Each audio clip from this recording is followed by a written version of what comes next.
કવા અને સ્વાગત છે તમારું પૂનમ્સ ફ્લેવર કિચનમાં। આજે હું તમને શીખવાડવાનું છું હેલ્ધી એક સલાડ અને ઝીરો ઓઇલ સલાડ હશે। એના માટે મેં અહીંયા ચણા લીધા છે। મેં અહીંયા કાબુલી ચણા લીધા છે જે આપણે છોલે માટે યુઝ કરીએ છીએ।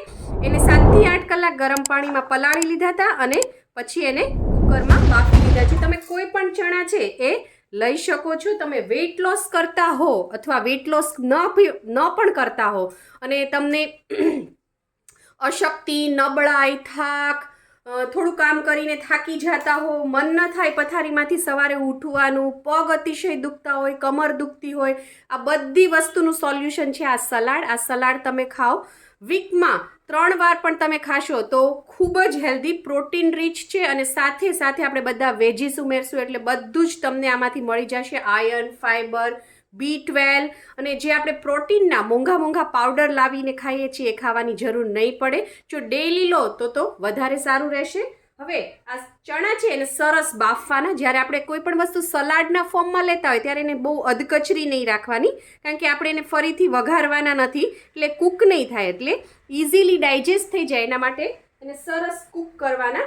અને ત્યારબાદ એની અંદર હવે આપણે વેજીસ એડ કરીશું। આ ટમેટું છે, એક મોટું ટમેટું નાખેલું છે, ત્યારબાદ એક ડુંગળી છે, ન ખાતા હો તો નહીં નાખવાની, ત્યારબાદ બીટ છે।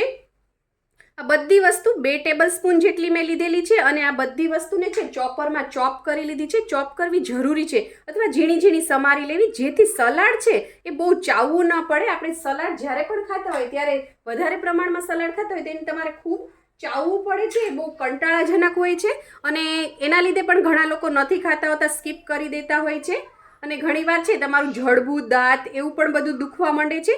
કોથમીર છે આ 2 ચમચી જેટલી ઝીણી સુધારેલી। ત્યારબાદ હવે આપણે એની અંદર લીંબુનો રસ નાખી દઈશું।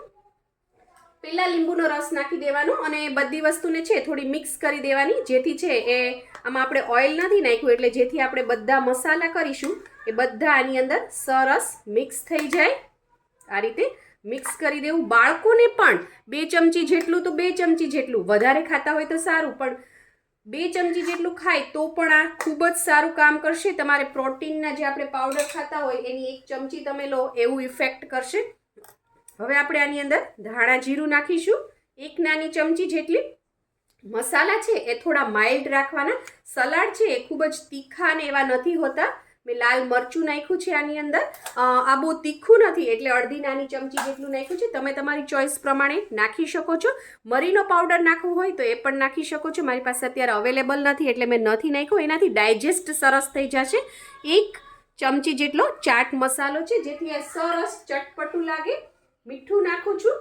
આજકાલ બાળકોને પણ મેં ઘણી જગ્યાએ સાંભળ્યું છે કે બાળકો છે એને પગ દુખતા હોય છે, નીચેથી રમીને આવે અથવા રાત્રે સૂતી વખતે એ લોકો રડતા હોય છે, પગ દાબવા પડે છે, તો આ રીતનું સલાડ તમે લંચ બોક્સમાં આપશો અથવા જમતી વખતે પણ એને કન્વિન્સ કરીને તમારે ખવડાવવાનું। બહુ નાના બાળકો હોય તો એના કાર્ટૂન કેરેક્ટર હોય જેમ કે છોટા ભીમ જેવી તાકાત આવી જશે, જો તું આ ખાઈશ તો બસ 2 ચમચી, બસ 1 ચમચી એમ કરીને કન્વિન્સ કરી શકો છો। એનાથી નાના છોકરા તો આવું માની જશે પણ થોડા મોટા હશે તો તમે એને એમ કહી શકો કે જો ચણા છે એ ઘોડો ખાતો હોય છે અને એમાં કેવી તાકાત હોય છે, તું થોડુંક બસ એટલું જ ખાઈશ તો તું નીચે ટ્રાય કરજે, વિધિન 2 થી 3 દિવસમાં જ તારા પગ નહીં દુખે, તું તારા ફ્રેન્ડ્સને હરાવી શકીશ। આજે જોજે તું નીચે ગેમ જીતીને જ આવીશ, ટ્રાય કર, મમ્મા ઉપર ટ્રસ્ટ કર, આવું કન્વિન્સ કરીને પણ તમે એને ખવડાવી શકો છો। આ બધી વસ્તુ સરસ મિક્સ કરી દેવાની છે અને તૈયાર છે તમારું હેલ્ધી